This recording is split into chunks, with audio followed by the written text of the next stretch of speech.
Cool. How's my mic doing? Perfect. Yeah. Okay. Wait.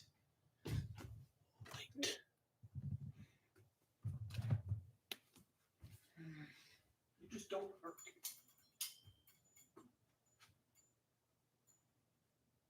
Hey, we got one.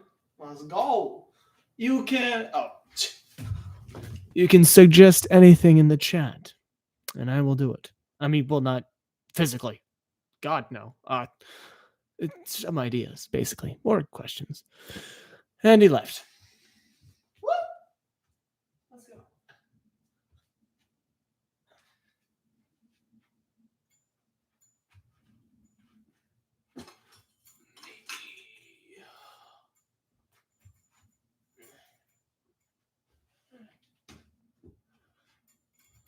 Hey.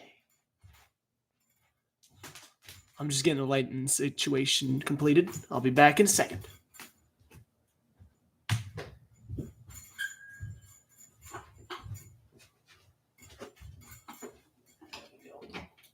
Ah.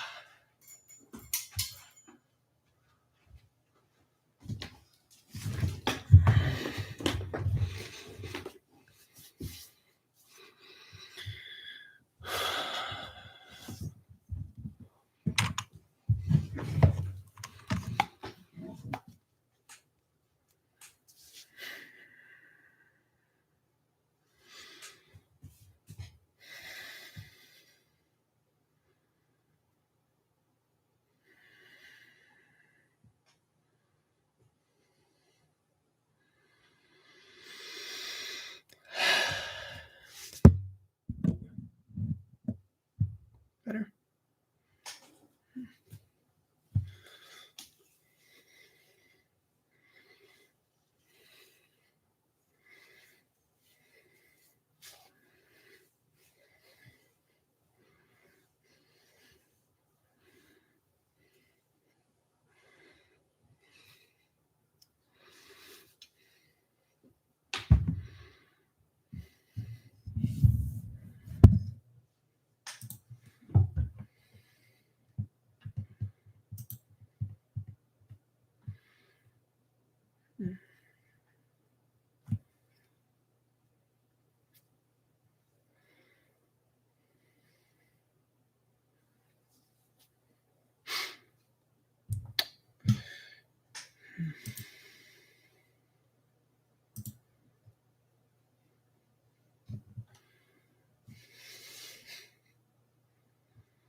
hell's wrong with this dude?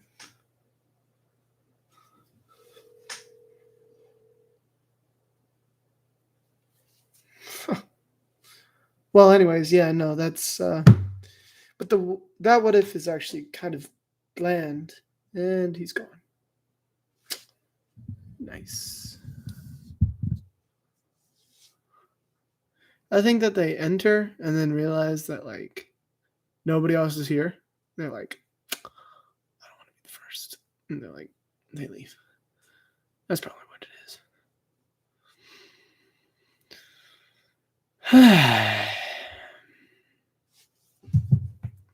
Why don't you answer anyways? Why let a person have to come in right then and there anyways?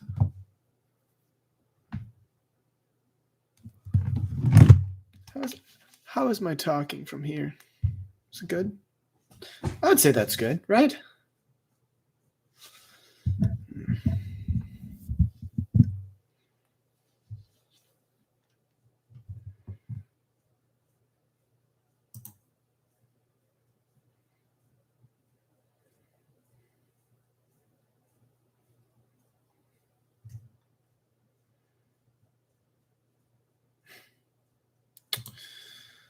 I said, what? 20 minutes? My God, is this hard? All right.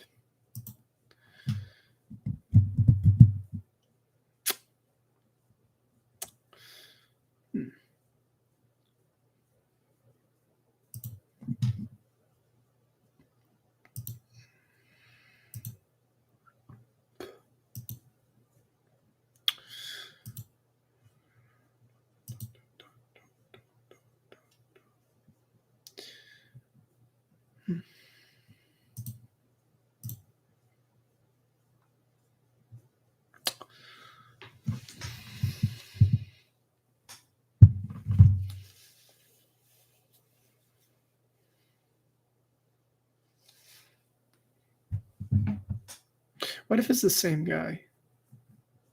Just keeps on coming in and leaving.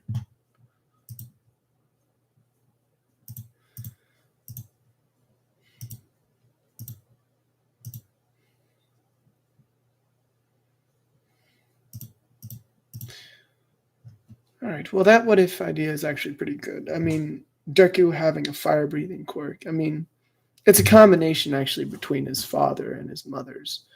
And I think that he would actually gain a lot of respect for his father actually after this, as his father would die. I mean, at least I would have him die because, well, after Deku, figures out that he has this fire breathing quirk. I mean, him and Bakugo, of course.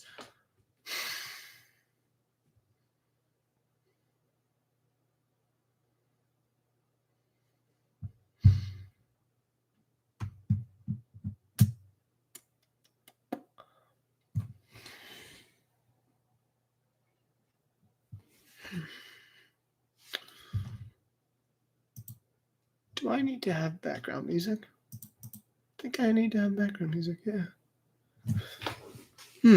Well, you see, the problem about that is that when Deku goes to UA, his quirk will eventually hold him back because why do they keep on leaving? They don't want to be the only one here.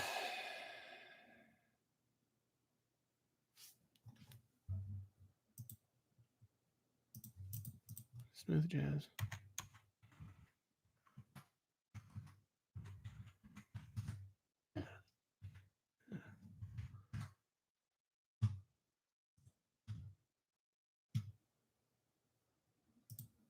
Of course. An ad.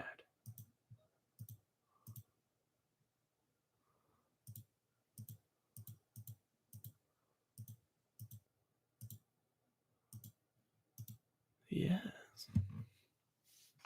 Beautiful. Ooh. Hello. Nice to meet you. Do you have any questions for me? I'll be happy to answer any.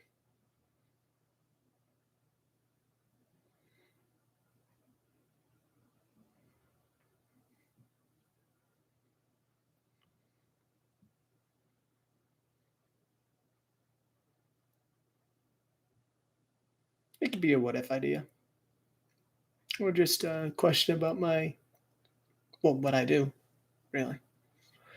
What if studying by itself, I mean, not studying, but what ifing is an art to me at least.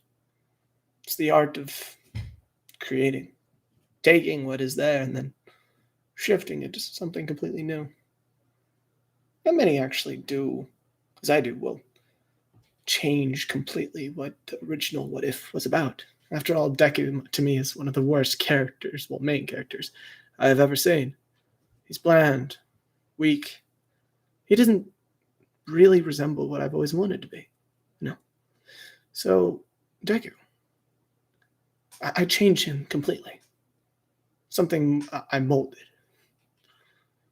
Uh, since I would never want to be like him. So many of my what if ideas would change completely what he looks like, what he feels like as a character.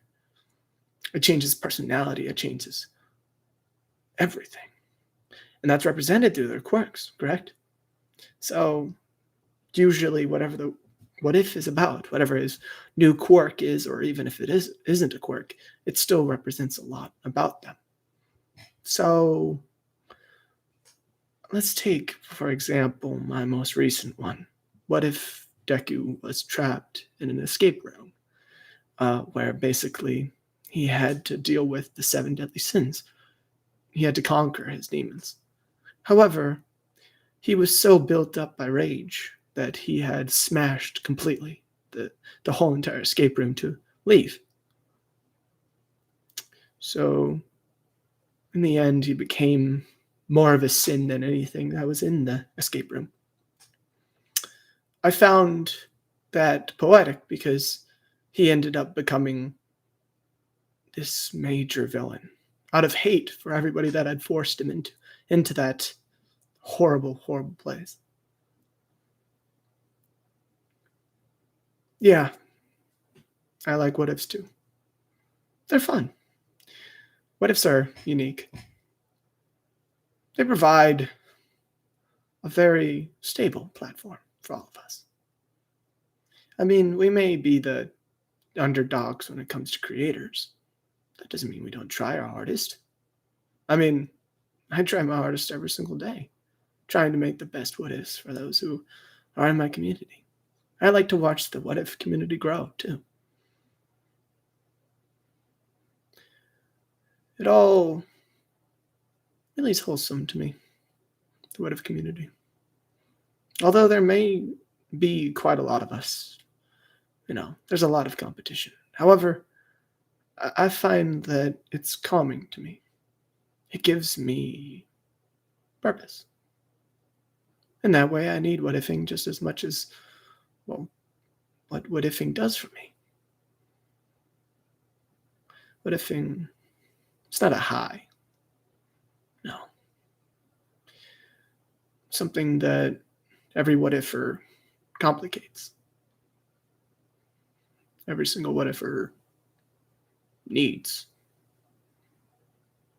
I mean, I get past with what ifing because every single what if that I do brings something new to the table.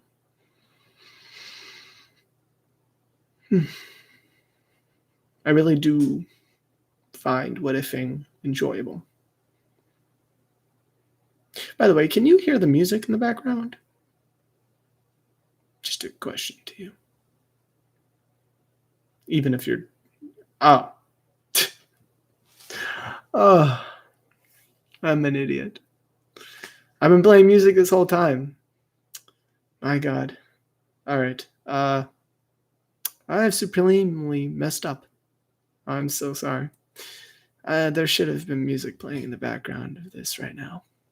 However, there seems to be a glitch. No, my fault.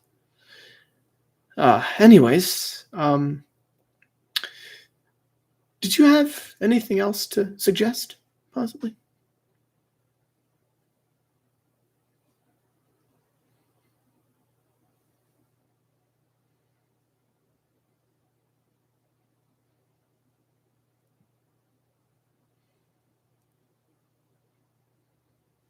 I keep on seeing somebody enter and leave. Or people. I don't know if it's the same person.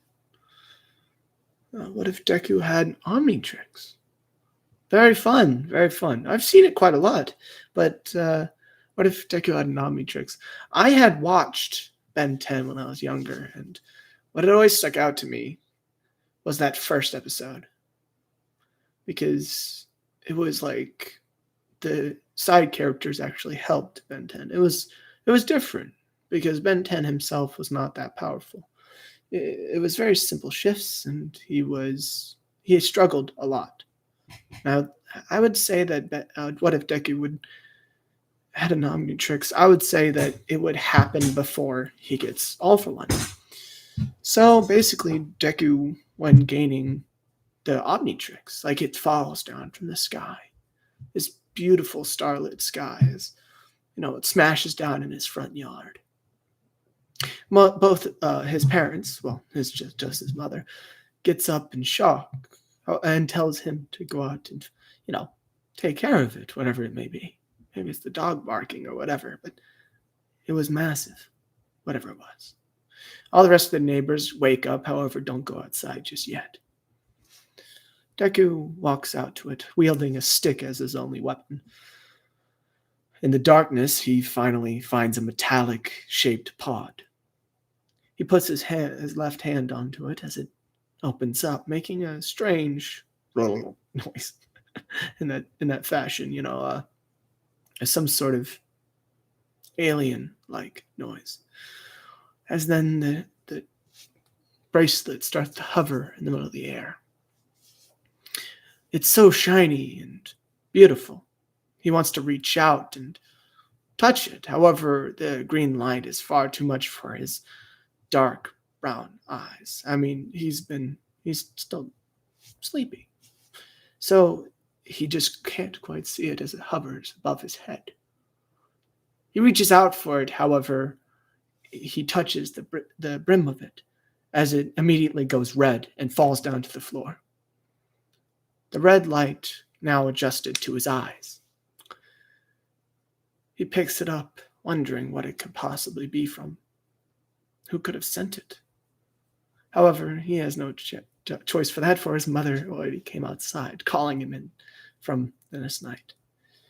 Before he gets inside, however, he looks back up to the stars one more time, seeing another space pod fling across the sky, landing some quite far away. He goes to sleep and then wakes up the next morning with the Omnitrix by his bedside. From red, it had shifted to blue. He gets up and takes a look at it, fiddling around with it, seeing what it can do. However, the Omnitrix just seems to stay stagnant. Perhaps he needs to put it on his arm. He'll keep it for later.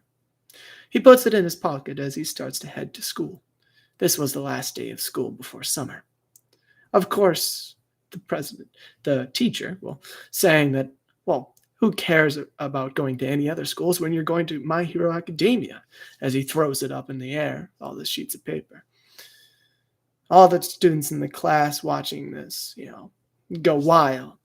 As finally he dawns on the idea that Deku is going to My Hero Academia, just like Bakugo. Bakugo, quite mad at this, walks over to Deku, just completely blasting anybody out of the way that came in front of him. He kneels down to Deku's height as he says, "You really think that you can go to My Hero?" As the teacher starts to pipe up, saying, "Oh." However, Bakugo says, "Shut it, old man." Turns back around to meet Deku's eyes.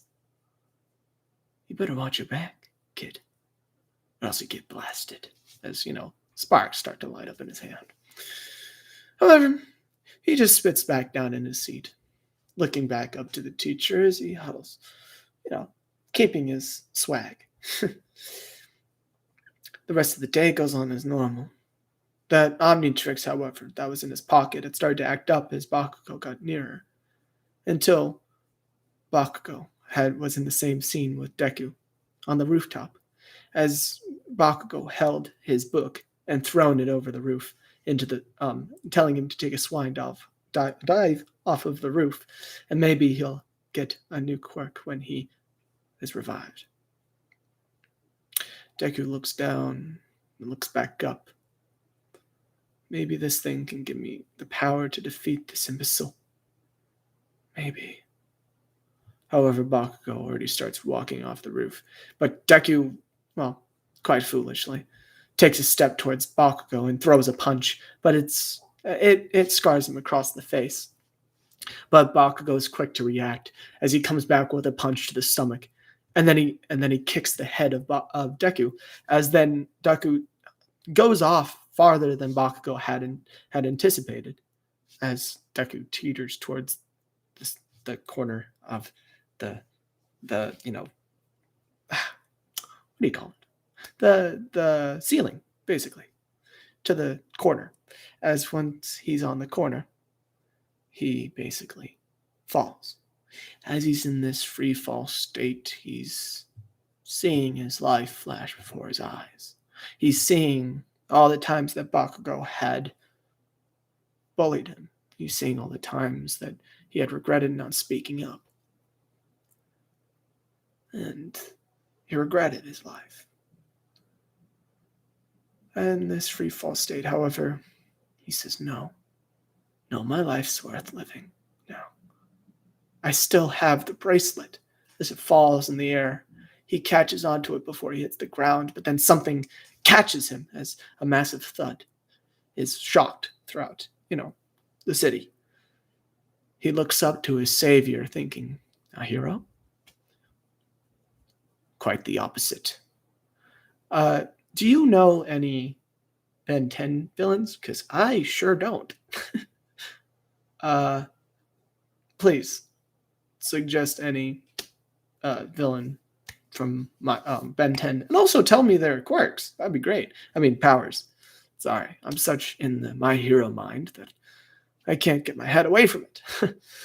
But the quirks are especially important to the central story. To do anything, you need a main villain, and the main villain has to represent the evils of the main character, the yin and the yang, the Po and the Tai. No reference to Kung Fu Panda there, but basically, your main heroes are essential to every single plot. Maybe you have an overpowered hero. Maybe he's super, super powerful and he continues to blast everybody in his way. Sure, you can have villains that are throwaway jokes, especially ones with an overpowered hero. You see, the thing about overpowered characters, your overpowered main character, is that you have to be careful with your villains. You either put no effort or all the effort inside of them. There's no real in between. To be a good whatever, you need to understand that essential fact that every single time you make an OP character, you are making a statement that this character, what he's doing is right. What he is right. But it teeters off from there. If you make a main hero and you make him a villain, you make him pretty overpowered. Let's say you make him what if Deku was Jason Voorhees, something like that. And you made him immune to all sort of effects, and his skin was hard as steel, and his machete would come back to him, and he had like super strength, and he could come out of shadows. Let's say that. Then Kevin 11 and Valrax. All right, I'll get back to the story in a minute, but I'll finish what I'm talking about because once you make a villain main character, you need to have them beaten. Because a villain main character can never survive in a what if. Hello. Sorry, the seriousness and then cutting out and then hello. Sorry, that made me laugh. Anyways, but the what was I talking about? Oh yes, you need to have them beaten. You cannot have a main character that is a villain. It just doesn't happen, and that's why a lot of my things when I make the main character a villain, I have them defeated by themselves. It creates quite a poetic point and also provides a great story for, well, college essays. Anyways, what story was I doing before? Ah, right. The Kevin 11 and Valrax. Ah, yes. Okay. Well, basically, Ben 10 1. Actually, you know what? We'll continue with what if Deku was Dorma, shot him, and not reincarnated? What does that even mean? Please explain that while I continue the Ben 10 what if. Basically, he's caught by the villain Valrax. Tentacles are flying. He's mad at Deku for falling into his hands. Is that the Omnitrix? As he looks down to see it, Deku's like, no. Valra erupts in anger, throwing Deku off of him. And they start fighting. You can basically fill in the gaps from there as Deku becomes a huge success as a upstart hero. And basically, yeah, he just continues on to My Hero as Ben 10, the upstart hero. Anyways, let's start. So Dorma was from Demon Slayer. You know what? I'm gonna look him up. Dorma from. Sorry, my keyboard is very freaking loud. Demon Slayer. Oh yeah. Oh, this guy looks like he's from JoJo's. Oh, he's like the Michael Jackson dude, right? Top 2 demon. Oh, I see. What is his power? Let us see. The idea of divinity punishment is a joke. Wicked people are going to hell after death. ? If humans didn't like that, people with weak spirits couldn't keep going, right? I truly believe that humans are pathetic. Quote by Dorma to Inosuke. Yo, dude, I love Inosuke so fucking much. I wish Inosuke. Anyways, sorry. Going on too much. Dorma is the second top antagonist. Right. Okay. Let's see. Personality. Outwardly friendly. However, he's a villain. Oh, that is fun. Oh, I like that. I like that a lot. He has ice powers. What if Deku had Carnage or I have seen that one a lot. I'd rather do the original one actually first. I might get to that one later. But oh, and he left. Great. But ice powers. So, let's see. He is completely emotionless. And to absorb and devour an entire human body without eating them. This guy is very interesting. Immense speed and reflexes. Okay. Immense durability. Immense strength. Yo, this is, oh my God. Okay. Regeneration. Yeah, of course. So if he has ice powers, let's say anything that he touches is instantly turned. Yeah, see? Unable to feel empathy. Right. So ice powers, eh? Okay. I think I got this. I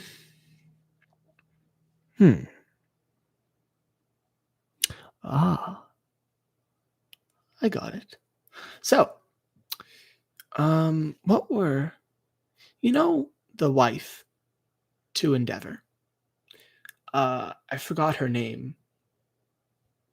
Was it Shoto? Let's say it was Shoto, right? Oh shit! He's power. Okay, he's very, very powerful. What's Deku turned in? Another one that I've already seen up before. Man, Ray. Ray is the wife. Ray, right? Insane Reaper, hello. Nice to meet you. We're doing What If Here's, and we're doing What If Deku was Dorma, whoever that, and he has ice powers. All right, so Deku is born to Rei in a sort of love session between her and a unknown man that she was cheating on her husband with, Endeavor, of course, because she was so mad with the situation that she was in that she sort of didn't even want to. However, then it was just a feeling in her head that she had to break away. She had to prove to herself that she was free in some way. So she had this affair, feeling like it broke her away from her current abusive situation. When she gave birth to Deku, it was the Actually, you know what? Chat. What would he be would he be the first child, or would he be which of the childs would he be? When would she have had this? I would believe it's actually. I think that he'd be born as the fourth child. So Deku is born as the fourth child after Endeavor. After Todoroki, after all this. He's born into the family. However, off to the side, as Rei tries to keep him, hushed away from society. She keeps him away and off from the side of Endeavor, making sure that he doesn't do anything stupid. She always tells him that he shouldn't show his powers. He should always stay calm and emotionless. However, she soon figures out he has quite a lot of power. And his power is just immense. Every single time that he stares at someone for more than 5 seconds, they can feel a cold chill come from their body. They soon figure out that this comes out from his hands as ice starts to spread around him. His hate for, everything grows as he stays away from society and indoors. His whole room is covered in ice and can shatter at any moment.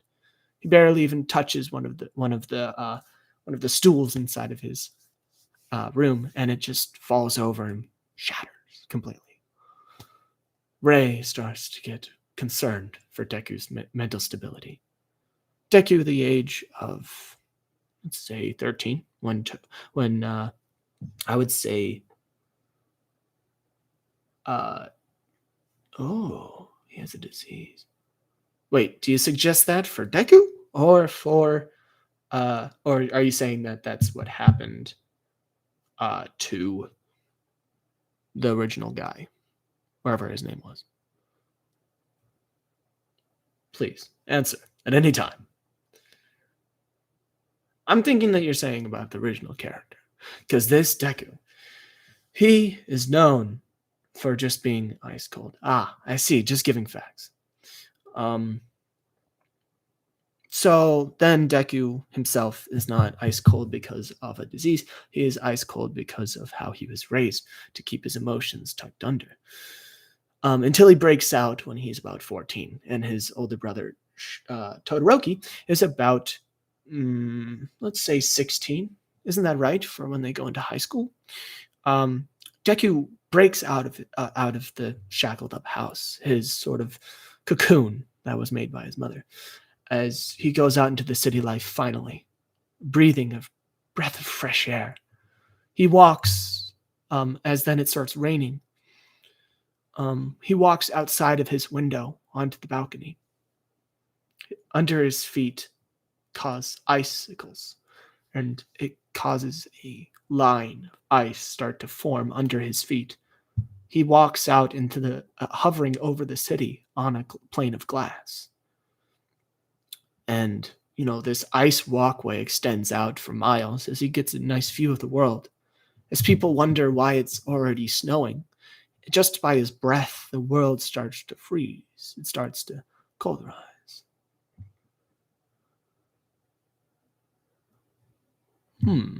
Make him... If I was to make him 20... Hmm. Interesting. I would say, well, that would make this more interesting because that would mean that he was stuck in for much longer. Let's say that he was sheltered away from society for hmm, hmm, hmm, hmm, hmm, hmm, hmm. Let's say until he was 16. He then breaks out of the house in his, what would that make him? 16, right? In 4 years. Uh, no, I haven't, but I'm not concerned with spoilers at all. Please, give them to me.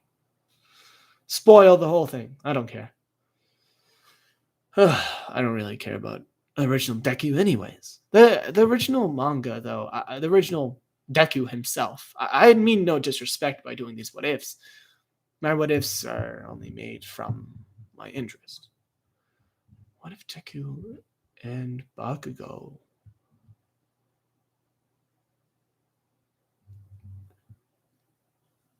Okay, okay, I see you. I see you, Reland. Monica. Yeah, Monica. I got it right. Yeah, I got it right. Reincarnation of Goku. That's pretty good. That's okay. So, okay, I'm formulating an idea around this. So, basically, Deku is born into the household of Bakugo. Dabi is the canon, making him Shoto's brother. Oh, right. So he's born before Dabi. What? How old is Dabi in the original series? I'd be interested to figure that out. Well, anyways, but if Deku and Bakugo were both born into the same household, why do people keep on leaving? Anyways, uh, Bakugo and Deku are born into the same household. Basically, they continue to go on, to be best buds and friends until one day, Deku and Bakugo are playing in the playground, and they're kind of best buds. They're not exactly the greatest of friends. However, Bakugo already had Deku's back until Deku stumbles down the wrong alleyway. Deku, kind of losing the ball, he goes after it immediately, Bakugo following him. The ball strolls down into one of the back alley streets where a couple of thugs are sitting, and the ball rolls up on one of their legs, hitting it, marking it with some of the mud that had been tracked by the ball. One of the thugs gets a little pissed, and as Deku comes down the street, kicks the ball as hard as he can, saying, "You want the ball? Then take it back!" As then he kicks the ball, and it bungs off of the top of Deku's head, making him fall back onto the ground, hitting his head against it. Blood starts to pour down the back of it. Bakugo immediately comes to Deku's rescue as the rest of the thugs just start laughing at Deku for being so weak. Bakugo says that he's not weak. You guys are just assholes. And then Bakugo gets beaten by the thugs even more. Bakugo is then taken down to the ground by one of the other ones, and they start beating the shit out of him. Bakugo and Deku, well, Deku had been out for it. So when Deku comes back to physician, he's already in the hospital with his parents by his side. Bakugo sitting next to the bed with his mother and parents, as Bakugo is in much worse of a condition. After all, he had gotten beaten half to death. Bakugo walks out of the hospital before Deku can chase after him, while he can hear Deku's scream saying, "Please stay, Bakugo. We can reconsider this. We can fix this, Bakugo. We can get better." However, Bakugo is now down a route of hate, of going among the crowds, the beasts of this world he wishes to take care of. Oh, cool. I wish it was more certain, though. Like I wish it was like solid 21 or something like that. Because that would make this much more easy. However, it's not like it's based off of how old Shigaraki is. I mean, but Nabi. Oh boy. Uh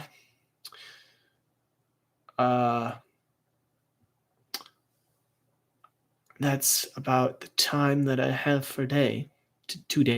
Thank you so much for all of you coming to watch my stream. It has been a long 40 minutes. I would have recorded longer, however, I have some anime to watch, just like all the rest of you. Goodbye, and I will see you guys next time. Someday, sometime.